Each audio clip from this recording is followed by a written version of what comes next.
Hold the Line with Mike Solon is brought to you by the Seattle Police Officers Guild, Seattle's public safety voice. Hey, welcome back to Hold the Line with Mike Solon. In studio, I've got Cam Higby, the guy that everybody wants to talk to because he has taken Antifa head on in the city of Seattle and in our region.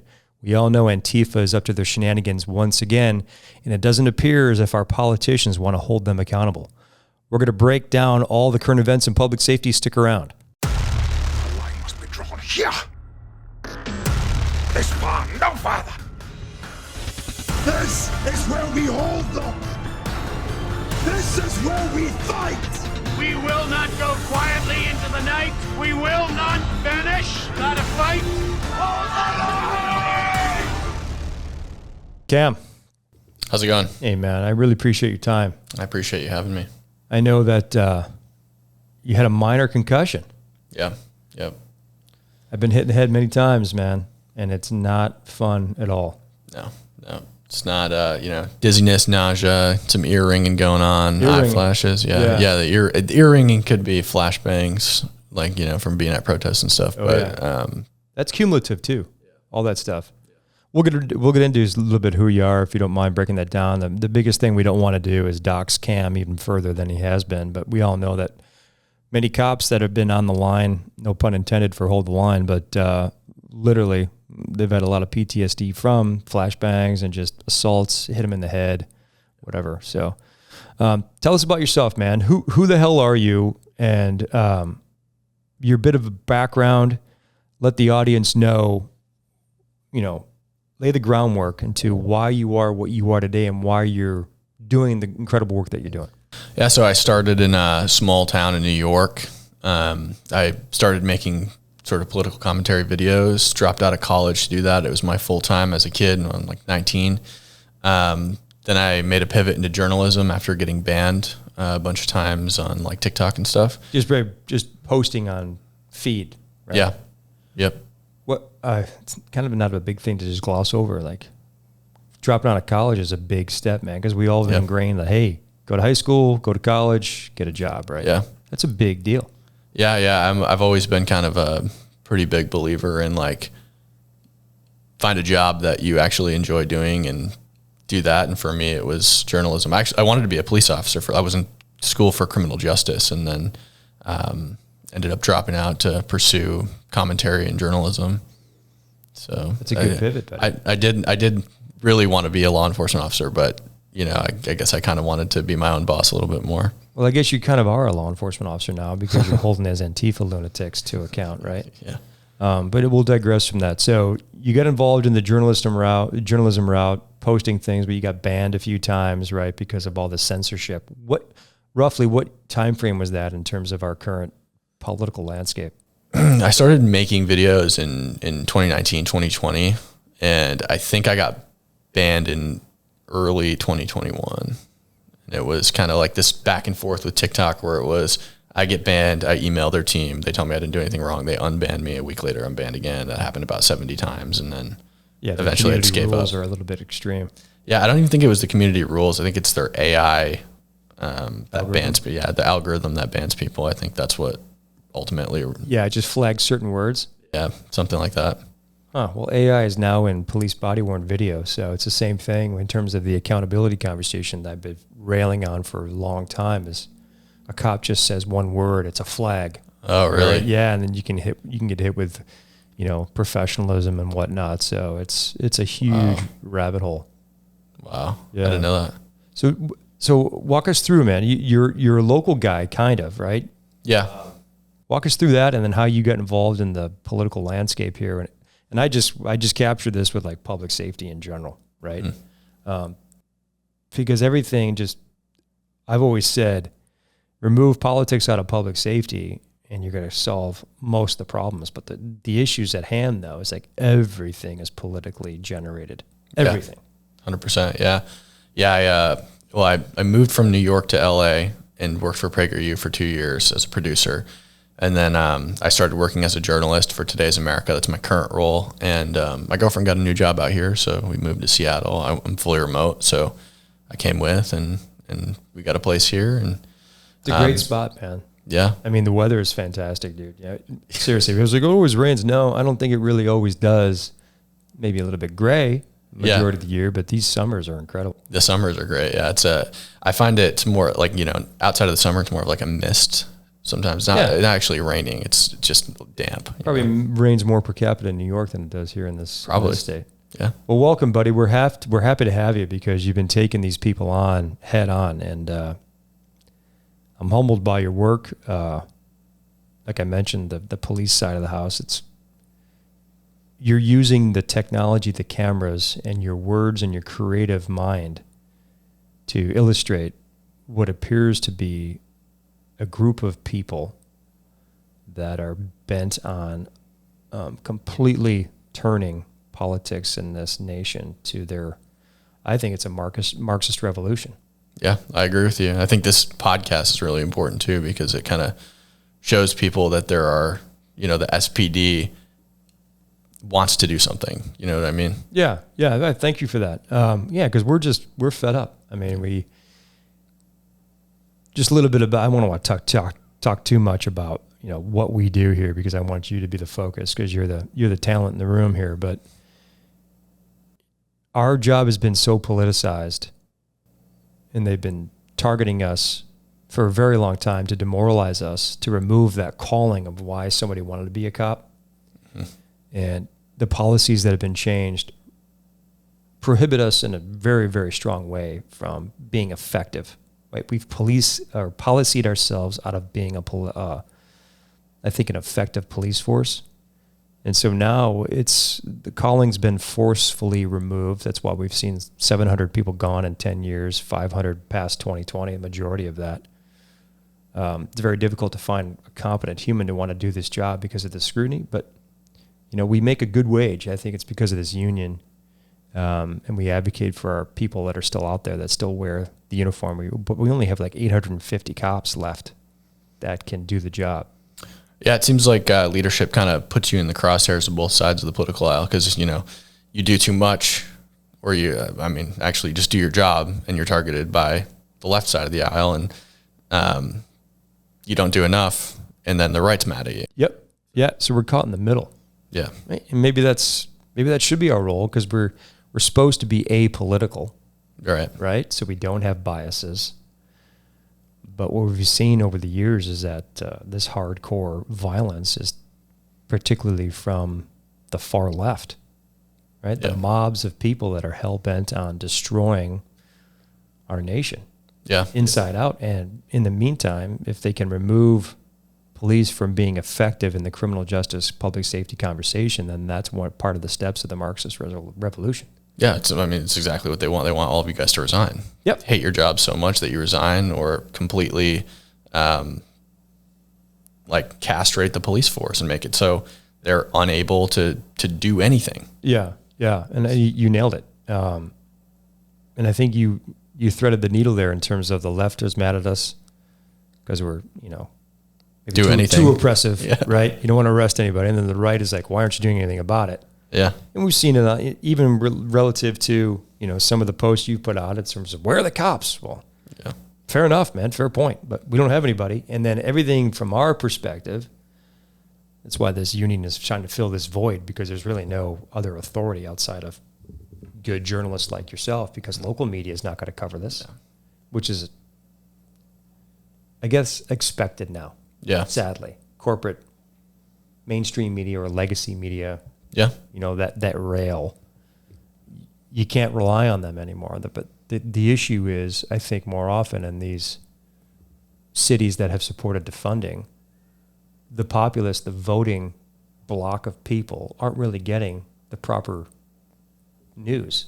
Yeah. Yeah. 100%. I mean, and I get it to an extent with like legacy media. You kind of, you've got a boss, and, it's like, do I really want to risk getting hurt for my boss, or there's liability issues or whatever. But it's like, I don't know, it just feels like in legacy media there's zero passion and there's zero drive to actually get the story when there's violence going on in the streets, right? Whereas me, like, I have a boss too, and I work for a company. It's a smaller company, it's more intimate, but I want to be at the the front of the story. If my boss told me that I couldn't go out anymore and I couldn't do it because it's a liability issue, I would tell him, fine, I'll go do it in my free time. You know, it's like, it's important to me. That's great. I mean, that's passion and drive from within, and not many people have that. I think the corporate employee, I think what you were describing, exactly, is limited, but I think the direction of that corporate media entity, whatever that, you know, the name of that company is, they have handlers too.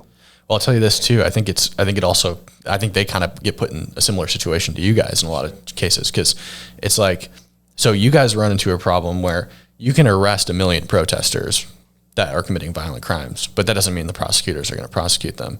Those cameramen can run into the action and get a protester or rioter smashing you guys in the head with a rock, but that doesn't mean the station's going to air it. You know, so it's like, why even do it in the first place? Yeah, and you're damned if you do, damned if you don't. Exactly. But I think this is true. Democracy dies in darkness, and if you're not illustrating what is truly occurring in our streets and in our society, then we're really down a dark path. Yeah. I get a lot of people telling me, you know, even people who agree with me politically, like, you know, you shouldn't have been there. It's, you know, it's your fault that you got the crap beat out of you, because, you know, it's a dangerous situation. You should know what you're getting into. It's like, yeah, I do know it's a dangerous situation. It's like, doesn't give people the right to assault me, but also, like, somebody's got to do it, right? Because if I'm not there, it's like, and then, you know, I look at the profile and they're retweeting a bunch of independent journalist stuff at riots, and it's like, you wouldn't have this stuff to retweet if there wasn't people like me, John Cho, Katie Davis Court on the ground recording it. You know, you just wouldn't have the material. You wouldn't know what's happening. That's right. And I think that just goes to your courage, and I'm going to pump your tires all day today, because you're going hard in the paint where not many people would want to put their necks out there physically. Yeah. And these people are hell-bent on potentially killing you to fill their ideological, political motives.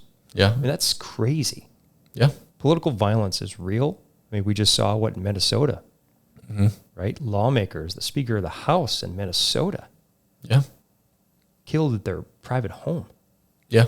That's what it is now. It's intimidation. You know, if you damage our narrative, we will kill you or we will hurt you. And I think that's why I really respect the hell out of you and the people you just named, because I think that they understand.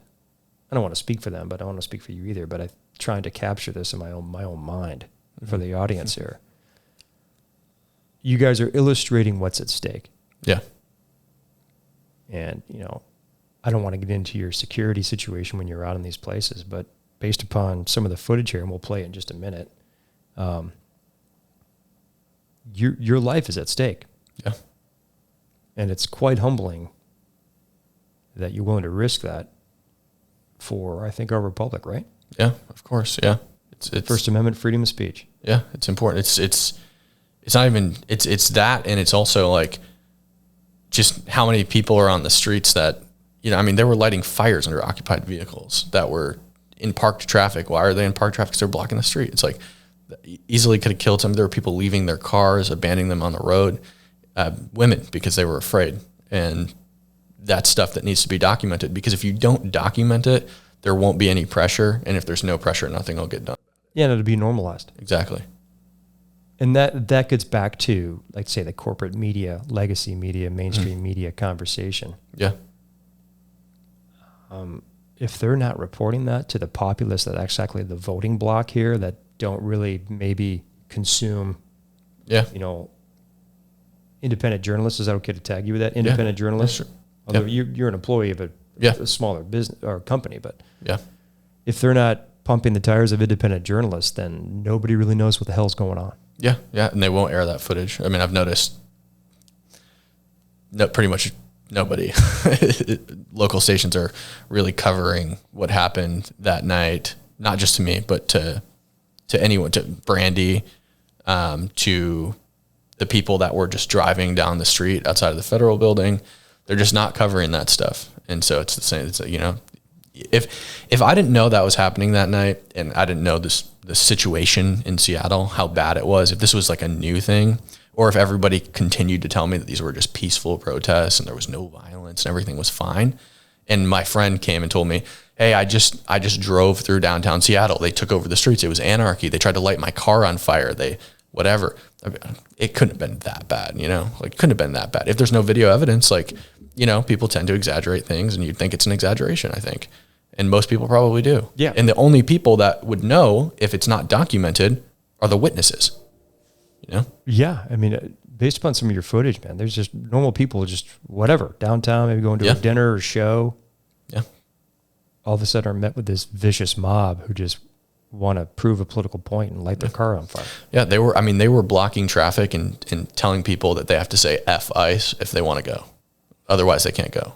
They're like trapped like this poor Asian family on the street outside the federal building and said that they couldn't go until they said F ICE, and they just refused to do it. And they're like, well, there are people dying. The people's lives are at stake. If you don't say this, then you can just suffer for a little while. That's pure fascism right there. Yeah, exactly. So what they tag cops as being, or like you, the independent journalist, is this right-wing lunatic fascist, right? Yeah. Well, I've now ascended to the title of Nazi, apparently. Nazi. Yeah. Interesting. Yeah. Well, I guess join the club, man. It's nice to be in good company. Yeah. Yeah. It's the fact that mainstream media is not broadcasting that tells you we're in some serious trouble if it weren't for the work of you and other independent journalists. Yeah. I mean, so man, my hat's off to you. Appreciate it. Really, that's a lot of respect for you, and it puts police in a difficult spot too, because we'll get into some of that for the viewers and people that consume this. We follow in terms of the police world, chain of command. Right? It's a paramilitary organization. So, we have our chief level, and that filters down through commanders, lieutenants, and captains. And then SPOG represents the line officers and the sergeants. So given the optics of things, how we stage a lot, like we're around the corner or up the hill, and we'll let them tire themselves out, meaning if they're starting a bomb fire in the middle of 2 and Marion, right there next to the courthouse, it's like, okay, well, we'll let that kind of peter out if it can. But then when they start doing property damage and then assaulting, well, then at some point we need to move in and restore order. But it's very political. Yeah. Right. The 2020 riots, we've seen a sea change of policies, crowd control stuff, that changes that make our use of less lethal tools that much more, I think, analyzed cautiously to make sure that we don't overcorrect or overuse force, right? Because we're still under DOJ consent decree. The judge still holds Seattle over a barrel, if you will. That's the last piece, is my understanding, before they're out of here, is this crowd control policy. But I'll pump the tires for DOJ for just a minute, because in 2020, that then city council restricted our use of less lethal tools to the fact that we basically couldn't even use any. Think about that. Yeah. And then thank God for the DOJ at that time, because their policies were superseded the council's move, and we were able to continue to use less lethal tools. But since that time, it would save the city, basically. Yeah. Since that time now, there's been so much scrutiny that any use of blast balls or like OC, pepper spray and whatnot, has to get mayoral and chief approval. And so it's a hurdle. It's a long kind of like drawn out sentence into my point is, we're put in these positions because of the optics, what could look bad for us. And so people like yourself are left holding the bag, kind of, where the hell are the cops? Because we've been told to just stage. We don't really know that all these assaults are occurring. And that kind of comes from above the like order to stage. Yep. Yeah. Yep. Not surprised. So you have to get authorization to use OC and anything else from the chief. Yeah. I mean, each individual use of force is strictly the sole responsibility of the officer using that force, right? Whether it's you using your gun, striking somebody, using OC spray, right? You're the individual officer making that decision. But in those types of crowd control environments, we're going to get orders to stage, and then we're not going to move in unless we're told to do that. That comes from above. It'd be very rare for an individual officer, say in plain clothes, who's been compromised, out to make a call. I mean, outside of somebody in an undercover role taking action, very rare for a uniformed person to go cowboy by themselves. Yeah. And insert themselves in, because if they did, they'd get hammered discipline-wise. Yeah, that's pretty much what I suspected. Very that it was political. coming from the top. Very, very political. So, I mean, even to the point where, I've said this in my last podcast, it's like the chief going out there and basically saying that he expects to be arrested by the Trump administration, right? I mean, all grandstanding, right? Yeah. Didn't go over well with the membership at all. But I got a lot of respect for that guy because he's been very good to work with so far since he's been here. Mm-hmm. But he's an appointee by a blue city Democrat mayor, right? Yep. So they're gonna do what the mayor wants done, Right. right? And all those decisions, where it's crowd control, those types of measures, City Hall is going to weigh in pretty heavy, Right. because everything comes down to the optics, and ultimately, at the end of the decision, who's left holding responsibility? It's the executive, the mayor. Yeah. So all that stuff's connected. So why do I bring that up is, it's the individual officers are left then, if they have, when they're ordered to use force or say, let's get in there, then the accountability side of the house goes to the individual officer, and then they're the ones who are going to be left to answer, why did you deploy that less lethal tool in this manner? What type of injuries did the other person get? So it's very, very politicized. So then when you're by yourself getting your ass handed to you because you got sucker punched, Yeah. you're like, where the hell are the cops, man? Because we're not around. Yeah. Because they've told us not to be around. Exactly. It's all optics. So It's terrible. When you talk about people that are just driving their cars around, milling about the city, and they get their car almost lit on fire, it's almost lawless. Yeah. Exactly. Yeah. Completely. What's the solution in your eyes? I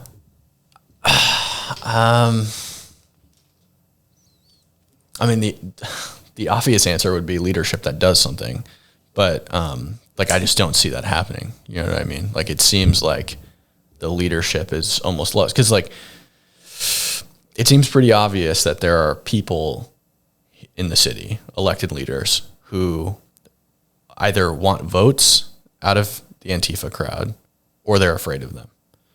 And Could it be a combo? it could be a combo. Yeah. And it's like, if you abandon that block of people and you make them mad, maybe you're afraid of those people coming after you for retribution, political violence, physically, maybe, elected leaders getting political violence against them. We've already seen that. I already see it in Minnesota. It makes sense that an elected leader in Seattle would be afraid of those things, considering I think Seattle's probably one of the most violent cities in terms of political violence in the country.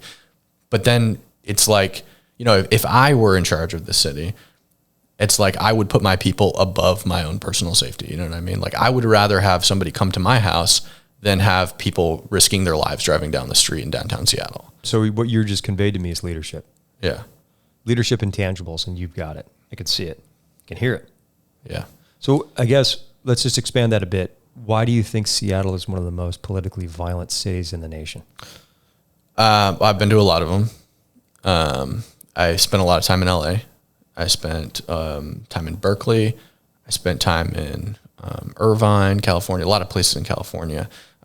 Georgia, a little bit. Michigan, Chicago.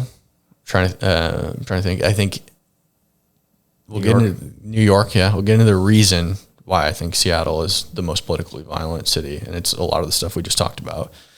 But in terms of actual sheer political violence that I've witnessed, I think Seattle has been the worst. I mean, just the other day, the same day I was attacked, Brandy Cruz was also attacked. Not technically Tequila, but the greater Seattle area.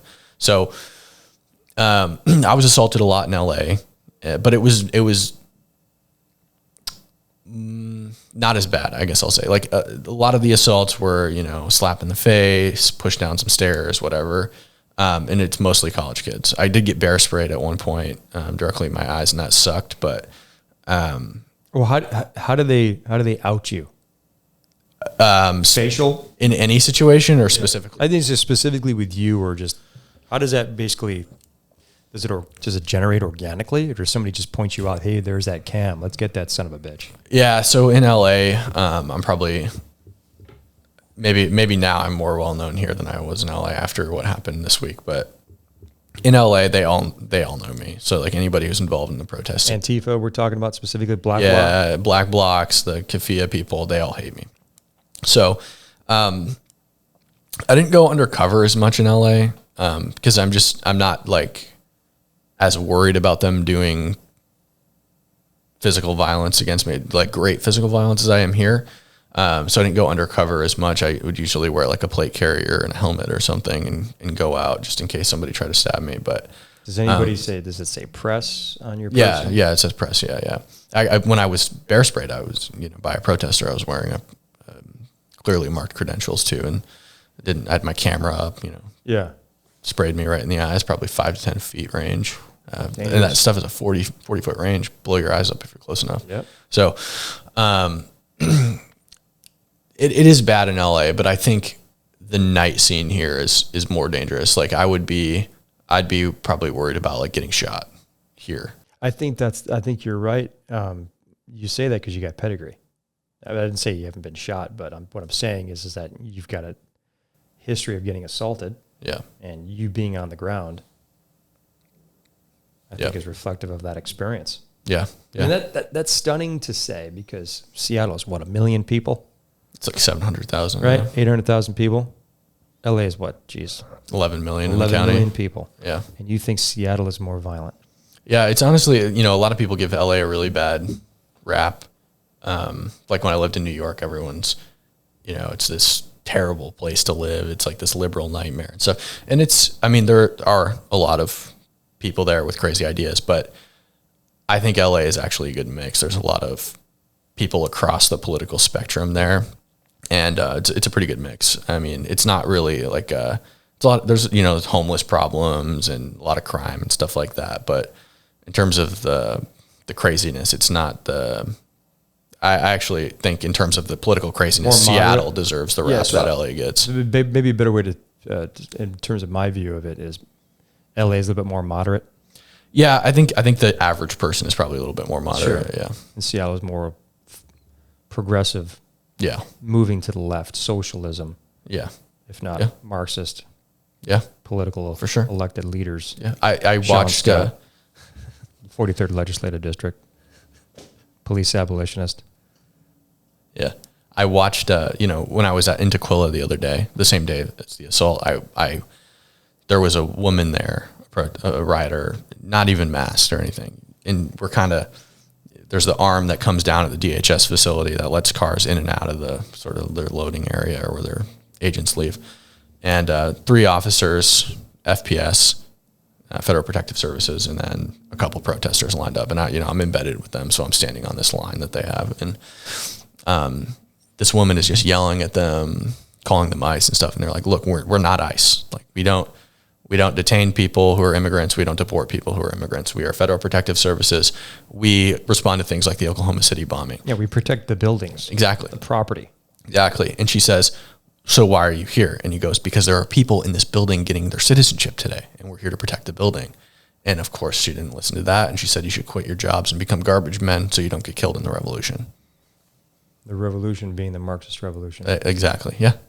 And this is the political violence that you've said Seattle is so, I think, akin to is. Yeah. This is it. Yeah. I think LA. Now I did see far worse in LA when I was covering it the past week. Because they have more numbers. Because they have more numbers than I saw here when I came back. So I went to LA, covered the first 5 days of the riots, and then came back here for what happened on Wednesday. Okay. And there was way more violence in LA, but I think the difference is that in LA, what you have is you have some protesters who get mildly violent, and then opportunists step in. So, people who might be homeless, like drug addicts, people who are just below the poverty line that want to steal some stuff. They come in, they loot the businesses, they light stuff on fire. They have nothing better to do. And they take advantage of those numbers and the police being unable to move in on them. Here, I think people actually think they're starting a revolution. I think the people here are so politically motivated and ideological that they actually think that they're changing the political landscape of the country and they're going to have a revolution. That's scary, man. Yeah. And that's what I've noticed. I mean, like that girl said it to the FPS officers. You will die in the revolution if you remain a police officer. And I'm not sure, like, I'm not changing or twisting her words at all. It's exactly what she said. That's crazy. Yeah. And that's why I think our elected leaders are scared.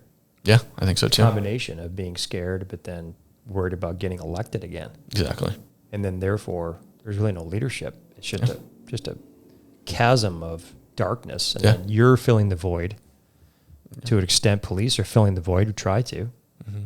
Yeah, it makes me think, like, you know, if you're not going to actually lead the city, why are you even trying to get reelected? You know, like, if you're not going to protect the city, if you're not going to, I mean, what are you doing? You know what I mean? Like, what are you actually doing as a leader? What's your role? You're just holding office. You're just taking up space. That's all you're doing. Doesn't even make sense. No. The alternative is worse. You could have a further progressive candidate. That's the scary that part. would really fund the revolution. Right? Yeah. Yeah. And I mean, some current candidates that are running for office in Seattle are really make you kind of take a step back, and it's not really good. No, not at all. Well, if you don't mind, I want to trigger your PTSD, but yeah. Jack Rack. The hell did we call him yesterday? I think Sweet Baby Jack. Sweet Baby Jack. We were just clowning his tattoos. It was just so good. You have to troll these people because you really have to make fun of the situation and put them on their back foot. Just what that does is just shows you that you've already said it. You're not intimidated. Yeah. Right? Yeah. It's scary, but I won't back down, you know, if that makes sense. Like, I'm not going to.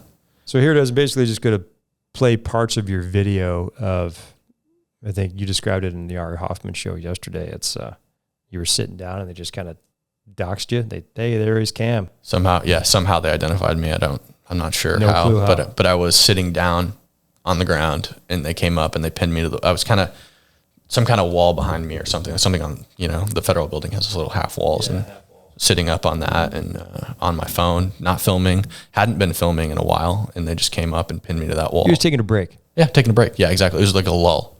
Yeah. It was like not too much going on. So actually, like, I had, thought 10 minutes prior, like, maybe SPD was going to show up. There was some kind of rumors going around the protest or I shouldn't even call it a protest, riot, that SPD was going to show up soon. So I had my gas mask on, luckily, because if I didn't have the gas mask on, then I probably would have got hit in the face. But, yeah, so just kind of sitting there. All right, well, let's play the video.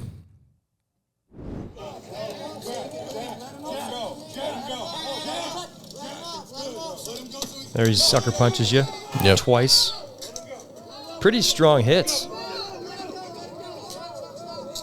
And then you defend yourself, rightfully so, with pepper spray. Good on you for that. And that basically stopped the assault. Yeah, I was able, kind of when he hit me too, all my stuff fell out of my pockets like a piñata. So I was able Personal ID and all that stuff, or Yeah, just I think- whatever personal effects? I think my wallet flew out, my car keys, my phone definitely. So when I pepper sprayed him, it actually, you know, I would have probably had to retreat without Your stuff? without my stuff, and I would have been stranded. No car keys, no phone, can't get a hold of anybody. But I had the pepper spray, so I was able to repel him and grab that stuff. And, you know, I thought quickly on my feet, luckily. It's smart. Thank God you had that, because you created distance. Yeah, exactly. Yeah, in police world, it's called time, distance, and shielding, right? So in essence, your use of self-defense, pepper spray was a de-escalation. You got them off you. But getting sucker punched like that, it looks like, I think you're right. I think you posted that he may or may not have had like a sap glove. A sap glove is basically lead or a heavy metal object that's embedded in leather. Typically, you put it over your knuckles and you have more of an impact in terms of a blunt instrument, much like what we know as brass knuckles or whatever. That was a hard punch, man. The back of your head, if you didn't have that helmet on, that's right around your back of your head, the brainstem. You could have some serious cognitive issues from that. Yeah, we think it would not have been good. Yeah, it probably would have been extremely seriously injured. Where's that helmet? You got that helmet here? I do. I have it right here. Look at this guy. He comes in with his kit. So it's kind of. Oh my God, I can see that's basically the right part of right above your ear. Yep, and then we got knuckle marks back here too. It's kind of. See that?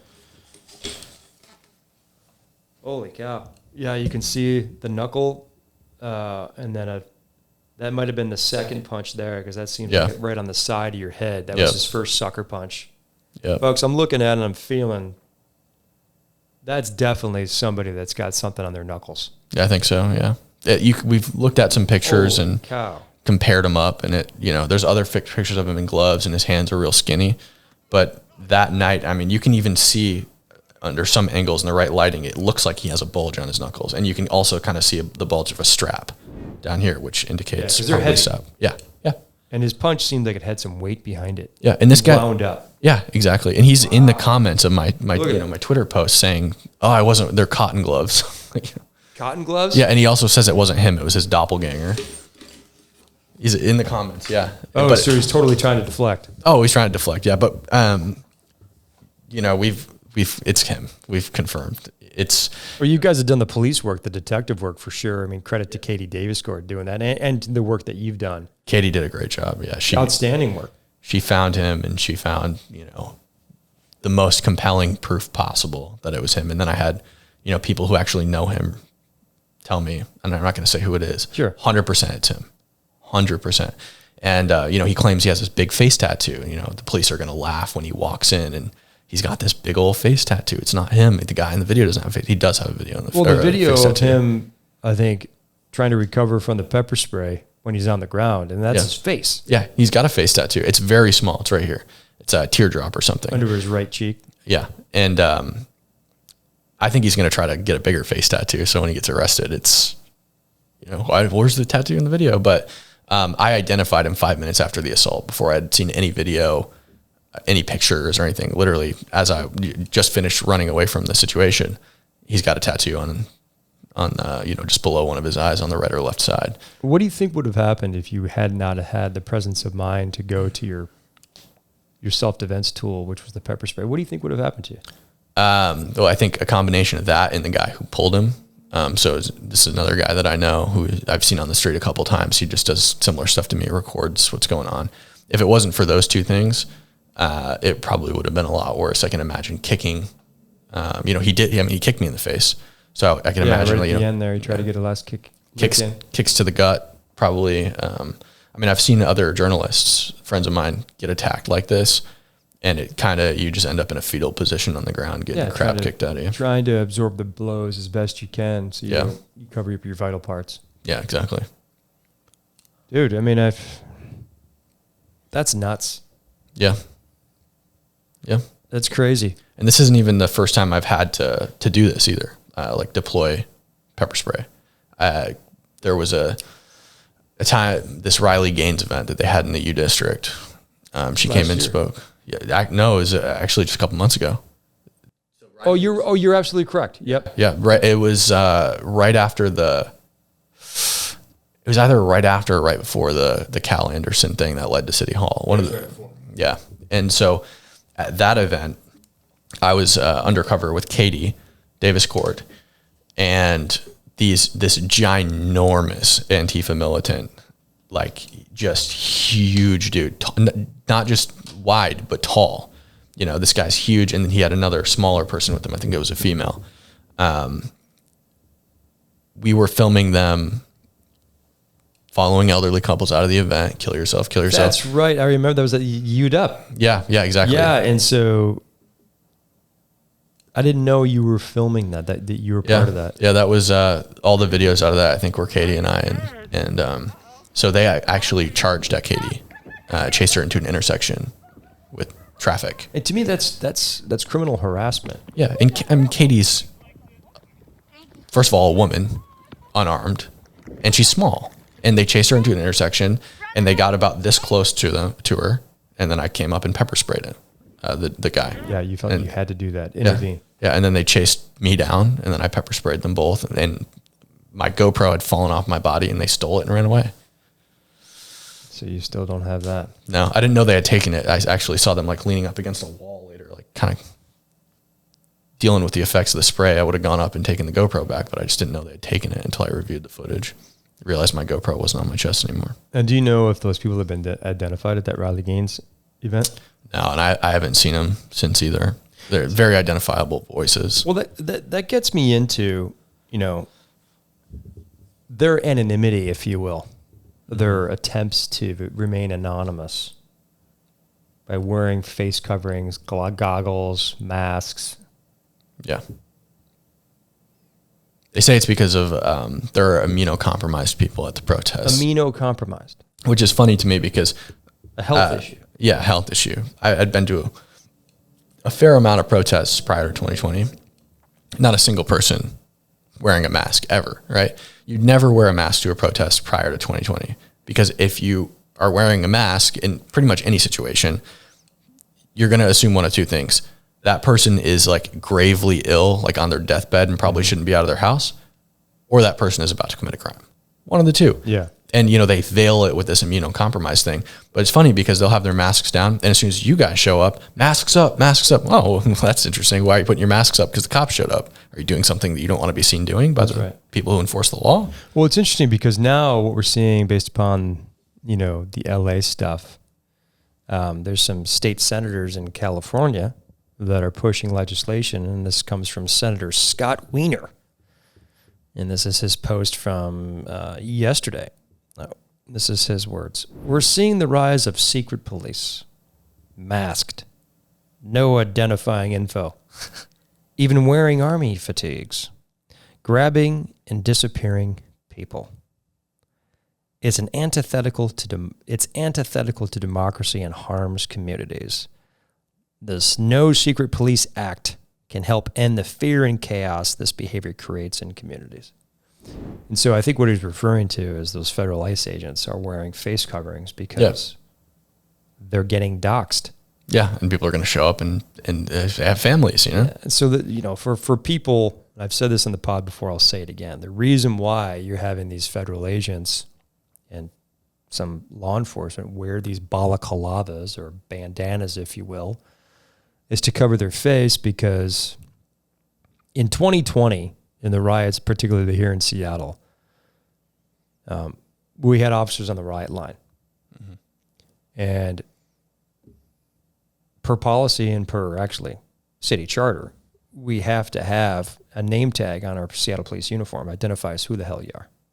And so the lunatics on the lines that were hell-bent on assaulting us would get our names off of our uniforms and then do the research and dox us. So when they're on the line, they've got all their information. They knew where we lived, public records, marriage status, kids, where the kids went to school, anything that they could find to disparage us, discourage us from being on the line. They would attack you personally. And that was considered doxing.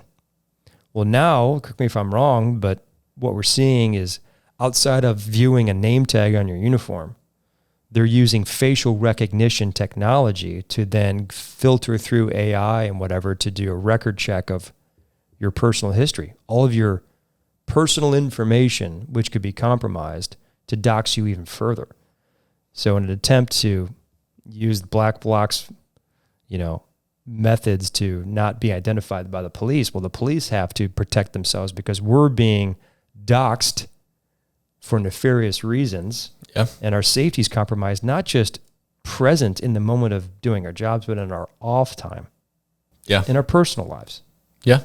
And so when you have politicians like this in California who are virtue signaling and then taking the side of the mob, making a political statement, that's a serious problem.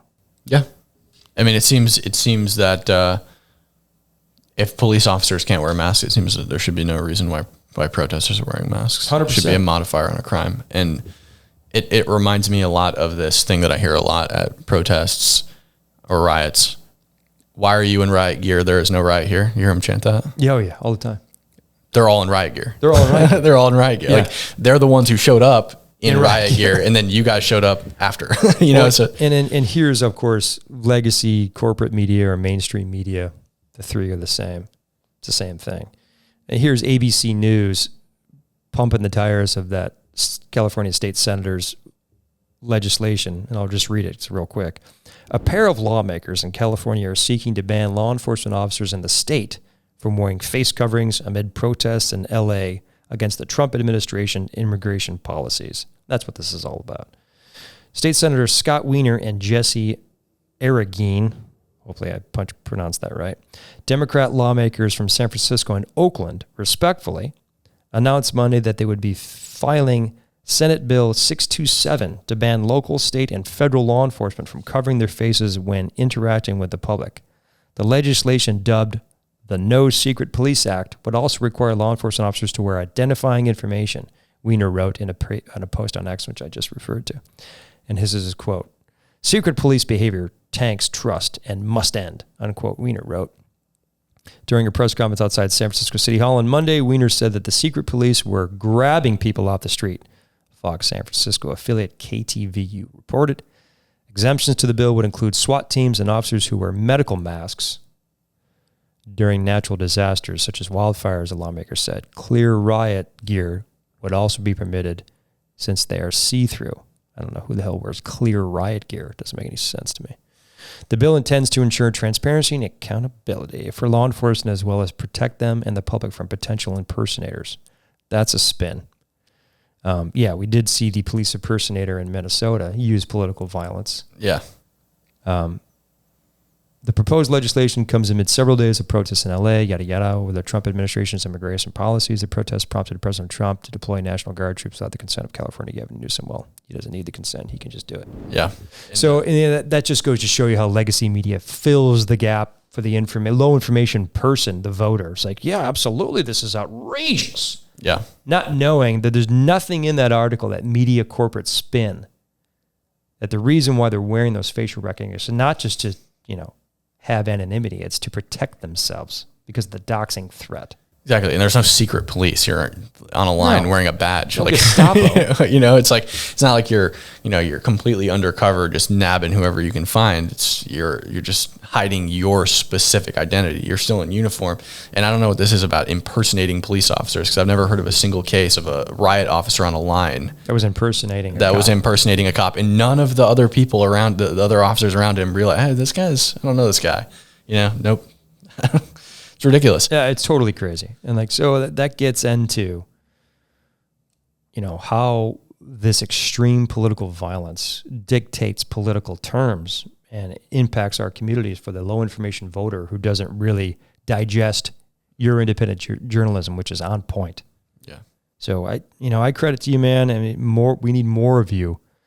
Get back to that night, and these people thought that some other random vehicle that was parked, I believe looks like on 2nd Ave, I think, this Jeep. Yeah, I think so. And check this out. This random dude, black block, breaking somebody's property because they thought it was your gear. Yeah. And they're chanting FUCK ICE. So this is the new BLM movement, basically. Yeah. Now it's just ICE and immigration stuff. It's just pivoting using the same actors. Yep. More recruitment now to use them. Same people that were out in 2022. Like my attackers were out in 2020. I know that for a fact. They've admitted it. Online. Yeah. Tyler Hahn, one of the attackers, one of 3. He has admitted that he has been out at protests for years. He has videos posted publicly on his Facebook from the BLM riots in Seattle. Yeah, now they're just pivoting to the new thing. Yep. Unbelievable. Well, then Katie, here's her posts. She's looking at Lawson, who's Sweet Baby. Yep. Jack Rack. Guy that clubbed you in the head. Starting fires. I believe this is probably off of 2nd Ave, I think. Yeah. I'll play a little clip of it.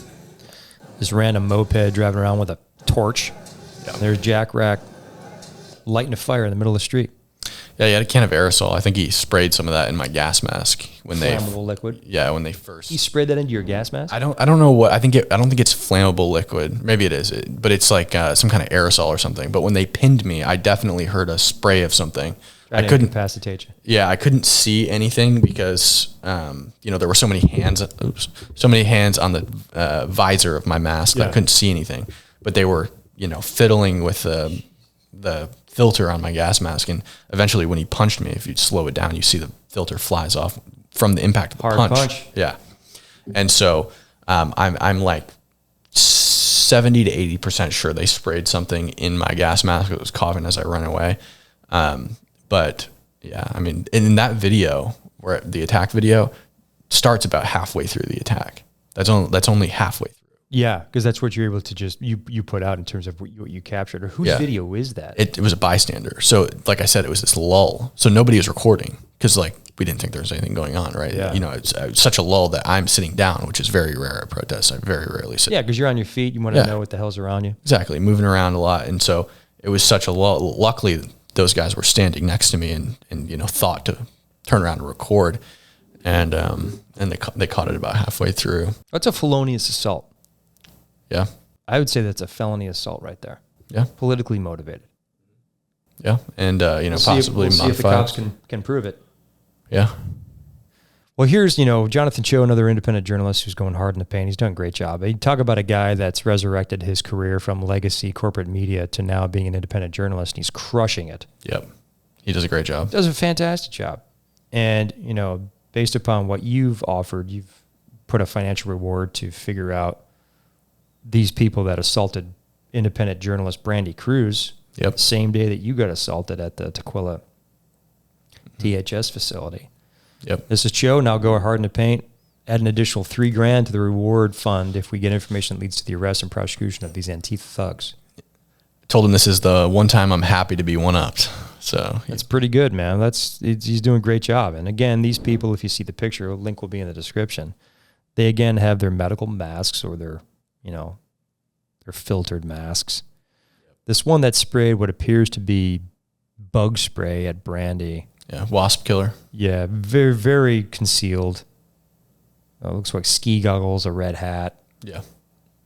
face mask. I mean, it's going to be very difficult outside of people ratting that person out to identify who they are. You'd be surprised how often that happens too. I mean, like, you probably know because you're Sure, a police people officer. just turn on but each other. Yeah. Yeah. I get a lot of people, disgruntled family members, former spouses or girlfriends, boyfriends, whatever, reach out. Yeah, I hate this guy. This is definitely him, 100%. That's good. So you, in fact, have become not just somebody that captures the events on the ground, the violent attacks, the insurrection, basically, right? Not to make it too politicized here, but that's essentially what this is turning out to be. Yeah. But you've also become your own investigator, Yeah. Yeah. laying the groundwork for authorities. Yeah, I use the facial recognition like you mentioned earlier, and you'd be surprised how easy it is to plop someone's face in the software and now you got their Facebook. Know everything LinkedIn. about them. Yeah, exactly. Doing their reward points at like Fred Meyer. Well, foolish of you. You put your full name and your address on that, Yeah. right? Yeah. Easily obtained. Yeah. So, dude, what's next, man? I mean, let's be full transparent. How can the cops improve, I think, the safety capacity for you independent journalists? What can we do better, man? Because we don't have all the answers. We're just humans that swore an oath of service, get a government paycheck. We believe in the Constitution. Otherwise, we would not have gone to the calling of service.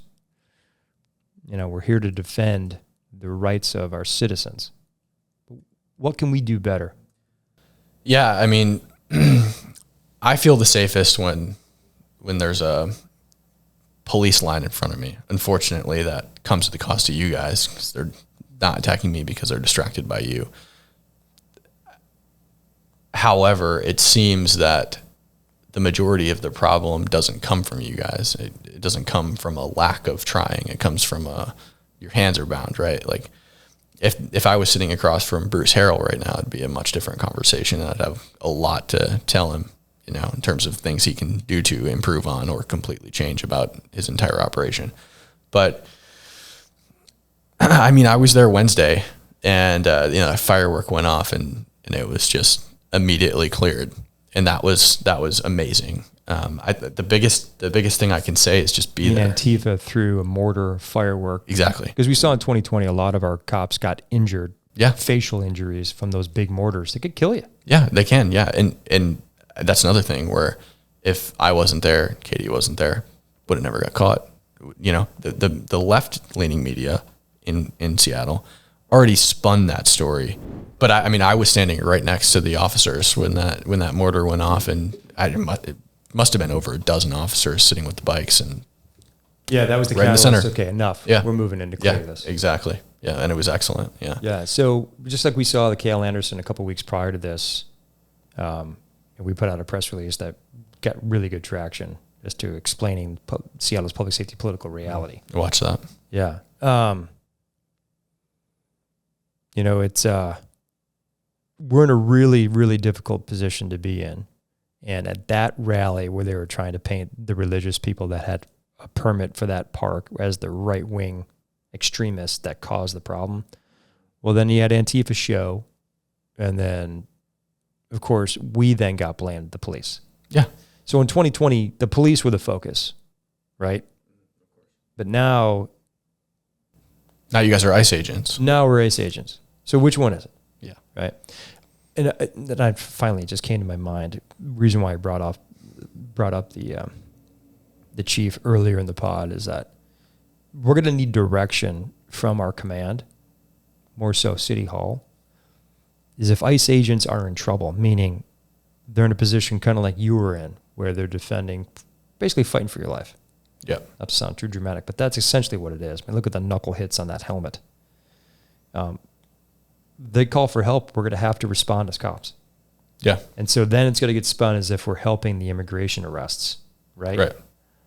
And I wonder how many cops are going to get thrown under the bus for that political optic, that talking point. So, you know, that's why we need direction.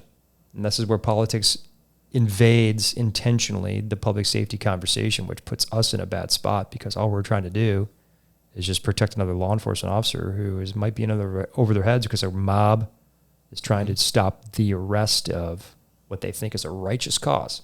Yeah. Right? Exactly. So we need direction. That's why I bring it up. So that's clearly, that's why our national group, you cops, you can find us at United Cops, went to Rochester, New York about a month and a half ago, where Tom Homan was backing the cops up in Rochester who did exactly that. They went to assist ICE because ICE was in over their heads in a traffic stop, and they went there to help them. And then they got thrown under the bus politically by their mayor and police chief. So we're trying to get ahead of this. So, you know, public needs to know what the politics are infused with just our service. Pretty incredible. So what's new for you, dude? Like, what's next for you? How are you going to defend yourself a little bit better? Or should you? Or have you? What lessons learned? That's a better question. What's the lesson learned for you? Well, avoid sitting down as much as possible. Gonna have to change up outfits, stronger pepper spray, higher capacity can. Make sure I always have a helmet on. Because, you know, I didn't even have a helmet on that day. John Cho texted me and said that he thought they were going to be throwing rocks at the police. And if he hadn't texted me that and told me, he told me, you probably wear a helmet. I usually don't wear a helmet when I'm undercover because it doesn't, I mean, it can blend in well, but that helmet is brand new. I went and bought it that day at Walmart. Holy cow, it's all scraped up. Yeah, first time I ever wore it. And so I went and picked it up and wore it because, you know, it's just a bike helmet, blends in with the Antifa. You know, sometimes I wear helmets, stuff like that. But I really wouldn't have had that on if he didn't text me that. And well, that's a good that's probably just divine intervention right there. I mean, another independent journalist who's got experience looking out for another independent journalist. Yeah. You guys are leading the charge, man. I mean, I no longer work, I shouldn't say that broadly, but I tend not to work with legacy corporate media anymore because they don't tell the truth. Yeah. And they'll always want a quote from you to insert into their piece to fill their narrative. And it's one of the reasons why podcasts are popping up. One of the reasons why we did this is to fill our narrative, which we feel is the truth, much like all you're doing, man, is recording the actions. Exactly. Whether it's police doing bad actions or if it's these lunatics that are trying to subvert our republic. Yeah, and there are even ways to screw that up, just filming the action. Like there are, again, a lot of left-leaning journalists who are just like unemployed people with phones that go out and record this stuff too. And lens always on the police, the one magnification on the police, none of the crowd with their big shields, smashing them on the ground and, you know, if they throw a rock at the cops. I have been over these people's shoulders watching them watch big rocks the size of your hand get thrown at SPD or DHS. Never shows it in their coverage. So they selectively edit it. Oh, of course, yeah, and they don't show this stuff. I'm on a like I said, a 0.5 lens. It's getting I want a fisheye. I want to see it. So 0.5 is basically more of a peripheral magnification. Yeah, it'll get everything. Yeah, so I've got them over here. I've got you guys over here. They throw a rock at you guys, I catch it. If SPD does something unjustified, that's getting caught too, and I'm not cropping it, I'm posting it, you know what I mean? And it just happens to be that SPD tends to not do anything wrong, and the protesters do. And that's not to say that like SPD can't make mistakes. It's just who tends to be the violent side here. It's the rioters. And, you know, when I was in LA, I was posting everything, and there were videos of journalists getting hit with rubber bullets or pepper balls, and they're getting carried. And it's like, you know, I posted that too, and I caught flack from conservatives for that. And yeah, that's fine, whatever. Like, I don't care. I'm just, because I have an opinion and I have a bias for sure. I definitely don't like these people, but I'm also trying to give people just a sense of what it looks like. So, you know, if there's somebody getting carried away after getting hit by a rubber bullet, if this person's a rioter, I probably don't feel bad for that person, but it does help people get a sense of what it feels like on the ground. So yeah, and something in an environment like that, it's chaotic, and sometimes cops need to be very more selective in terms of their targeting. Yeah, and mistakes can be made. We're humans. Yeah, exactly. But I mean, and I tend to think that most of it is justified, but there are definitely cases where, you know, maybe somebody gets hit with a stray or something. But then again, it's like, you know, if you're a journalist like me, and you know, there's this Australian reporter who got hit with a rubber bullet. Yeah, it's like, okay, well, you know, we can operate behind police lines. Like, the police will let us do that if we want to operate behind police lines. But we've chosen to be on this side of the police line, and this is the side where the chaos is. And I guarantee you could get hit. And I guarantee there was somebody behind her cameraman with his arm cocked back with a glass bottle. And Fog of war. Yeah, exactly. And in those, I mean, those rubber bullet launchers, I can't imagine that they're the most pinpoint accurate thing on the planet. So, you know, you shoot and you're trying to get people the guy behind her. Yeah, people move. Yeah, some of those things can only travel a couple 100 feet per second. Yeah, and I didn't see her complaining. You know, it's like, we know what we're doing. You know, there's a good chance we're going to get hit in the crossfire with something at some point. We've all been hit, and you know, we've all had flashbangs go off near us, and it's like, now that doesn't justify like a cop just seeing a journalist and shooting him in the head. You know, that'd be a lawsuit for sure, but that's not happening. Right. So okay, well said. Wrapping up here, what's next for you? I'm just gonna keep doing it. I'm not gonna be intimidated by these people. If I intimidate them, it's just gonna show that they can do it more, get more aggressive, do it to other people, do it to other journalists, Katie, John, whoever. It's the same thing with the politics here. You know, you bend a knee to them, the mayor's office, whoever bends a knee and lets them get away with stuff and lets them continue committing violence without arrest or prosecution. The prosecutors are doing it. They will continue to do it. And it's kind of taught behavior, learned behavior. And we can get away with this. Let's keep doing it. So if I teach them that beating me up every time they see me will get me to go away, then they'll just keep doing it. Maybe next time I'm at the mall and they see me and I'm not even doing my job, maybe they, you know, who knows what could happen. So sure, can't teach them that. Well said. How do people find you? Find me on Twitter at Cam Higby, CamHigby. I'm also on YouTube. I do debrief videos. So all my live coverage in the field, I post pretty, you know, like up to date. So like when I'm in the field, I'll post it immediately on X. And then on YouTube, I do long debriefs where I explain the events of what happened through my eyes. And then I like insert the footage and stuff like that, longer form. That's awesome. We'll put some links in the description for sure. Really thank you for coming out, man. And I think more importantly, just doing what you're doing. It kind of gives me chills that you got so much drive and fire. Yeah, in a good way to hold these lunatics to account, because clearly our elected leaders aren't. Yeah, cops were trying, and man, I can't thank you enough. People like yourself that likewise are facing all the vitriol. Yeah, and it's great. So I mean, I think it's a testament to this guy's will and character to put up with all the crap, character hits and physical hits. No pun intended, Cam. Glad you're doing all right, man. But if you can embody that, like and subscribe, share this, repost on X. That's basically our go-to platform. We feel as that is really capturing the truth and getting it out there. Thank God that was purchased by somebody that was willing to stand up for the First Amendment, because corporate media is not doing it. If you can do that basic thing, support Cam, support independent journalists, then we can all continue to hold the line and actually have a functioning republic. Till next time. See ya.